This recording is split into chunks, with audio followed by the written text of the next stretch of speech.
Where are you cycling to today? Today I'm going to Ebbsfleet United. So the reason I've chosen to go to them first is it's actually my hometown. I was actually born in Gravesend. Ebbsfleet United used to be called Gravesend and Northfleet until about 2007. When are you going? Today. Now? In a minute. How far is it? It's about 62 kilometres, which is about 40 odd miles. So it should take me about 3¼ hours, something like that. Easy journey? I don't think it's going to be the easiest journey. One, because it's the first journey of the season. Two, because I haven't actually done any training. I haven't really cycled for about 3 months. And three, because there are two quite big hills en route. So I tried to find a route that avoided those two hills, but couldn't find one. So I'm looking forward to being absolutely knackered by about halfway through. Any interesting players to look out for at Ebbsfleet? Well, thanks for your interest. So yeah, I'm there's quite actually a few. not interested. Do you want to just... Shall I just go and go for a walk? Bye. So before we talk about the players to look out for today, let's go through some of the most famous people to have played for Ebbsfleet United in the past. Recently retired manager Roy Hodgson has actually played for both teams in the past. He played about 50 odd games for Ebbsfleet United back when they were Gravesend and Northfleet, and he's also played for today's opponents, Tonbridge Angels. Also Jimmy Bullard played a season at Ebbsfleet United back when they were Gravesend and Northfleet, and older fans will remember Roy Essendoe, the striker who answered the CFAX ad, played for Wycombe Wanderers and scored a last-minute winner in the FA Cup quarter-final against Leicester City. Okay, for Ebbsfleet United, let's start off in goal. Josh Gould is probably going to be first choice keeper this season. Now, he must be some keeper. I don't know too much about Josh Gould, but I do know that they've got Chris Haye as their backup keeper. Now, Chris Haye was at Concord Rangers last season. They got all the way to Wembley in the FA Trophy final, where he had a man of the match performance. He was absolutely brilliant, made a string of world-class saves, and for my money, he's one of the better keepers in the division. So the fact that he's joined Ebbsfleet United, probably as second choice goalkeeper, means that Josh Gould must be some keeper indeed. In defence, they've got the likes of Chris Solly, formerly of Charlton Athletic. He'll bring some real quality to the league, to Ebbsfleet United. They've also got Joe Martin. He used to play for Gillingham. He's a left back. He's got a real quality left foot. And over on the right, Adebayo Rolling is one of the fastest right backs in the division. So they are formidable in defence. In midfield, they've got the likes of Mekki, Mike West, and others providing a lot of ammunition for their strikers. Up front, they've got Elliot Romain. He had a brilliant season a few seasons ago at Dartford. They've got Rakesh Bingham, who's always got goals in him. And for me, I think Bingham could be one of the top scorers in the division this season. And they've also got Dominic Polian up front, who played at Crawley Town a few seasons ago. So he's a player that I've been aware of. He's a decent player. I don't know how many goals he'll score this season, but he's certainly one to look out for. Now, they're managed by Dennis Kutreb, a German manager. Before Ebbsfleet, he was managing at Tennis Borussia Berlin, so he was a bit of a left field appointment for Ebbsfleet. He's had a season to get used to the Vanarama National League South, and he now knows the division. So this season, I really expect Ebbsfleet to kick on, and they're one of my favourites for the title. So a quick word on Tonbridge Angels. Obviously, we'll cover them in a bit more depth when we actually go down to visit the Longmead Stadium. They're managed by Steve McKim. He took over in about 2014. He's been with Tonbridge for a number of years then, and has guided them all the way up to the National League South. In his team, you've got the likes of Sonny Miles. Now, Sonny came through the Tonbridge Angels youth system. He's played all his career at Tonbridge Angels, apart from one season at rivals Maidstone United. He marshals the back line really, really well. They've recruited Harry Hodgson from Watford, so expect big things from him this season. In midfield, Joe Turner's a stalwart on the left-hand side, so he's a really good player. And up front, they've got Tommy Wood, a former Burnley youth team player. He's quite a strong player. He's got a goal or two in him, so again, I expect him to be one of the danger men in the game today.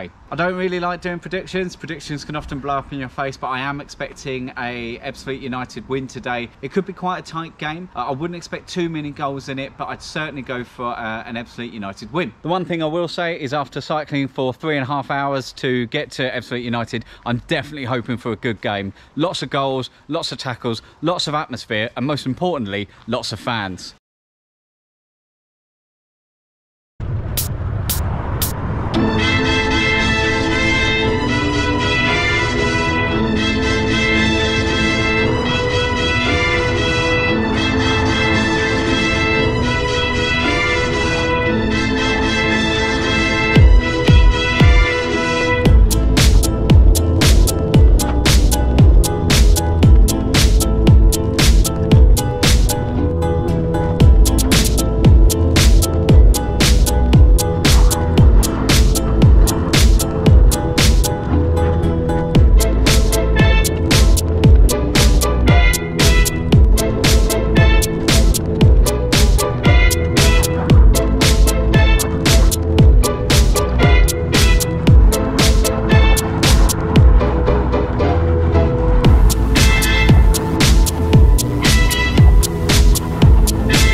I cycle, I've already learned a few lessons. Number one, I can't help but feel I could have done with a bit of fitness training beforehand. I haven't really cycled for about 3 months, other than a couple of trips to the shops, and it shows. The second thing I've learned is it really doesn't take long to get back into the swing of things. The first 20 minutes of the cycle was about the hardest 20 minutes of my life, because I kept thinking, you know, this is 20 minutes into the first trip. I've got 20 other trips after this. I'm doing more than 1,000 miles. Jesus Christ, the first 2 miles are really hard. But after that first 20 minutes, it's definitely gotten easier. I'm making quite good time. I can't help but feel that if I hadn't had a toddler-sized tantrum just before I was leaving about the fact I felt really unprepared, I might have left on time. I might be feeling a little bit more comfortable about how much time I've got. One thing that struck me is how nice everyone is. You know, cyclists saying hello, drivers saying thanks when you let them past, and giving you space when they're overtaking. Yeah, it's really nice. So I'm going to crack on. I'm about a third of the way there now, and I'm aiming to get there for about 2 o'clock, so I'm going to crack on.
About 2 and a bit hours in. Could be making slightly better time if I'm honest. I was hoping to be there by 2. It's going to be closer to about 20 past.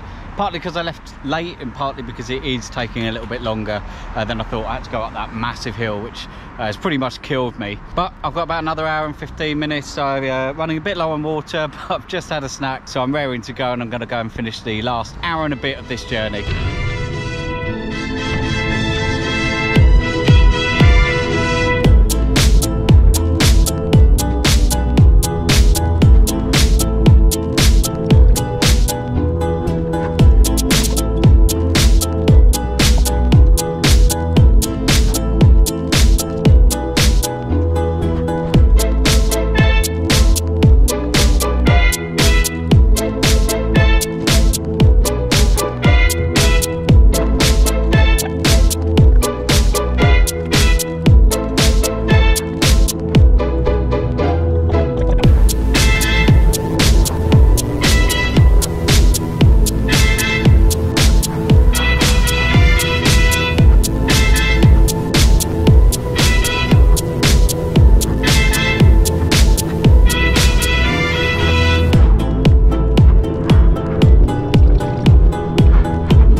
Well, whenever I cycle to one of these games, the one thing I hope for is an exciting game, and I certainly got that today. Ebbsfleet United won 5-1 against Tonbridge Angels. Ebbsfleet United went 4-0 up after about half an hour, a hat-trick from Dominic Polian and another goal from Rakesh Bingham, putting Ebbsfleet into an unassailable lead.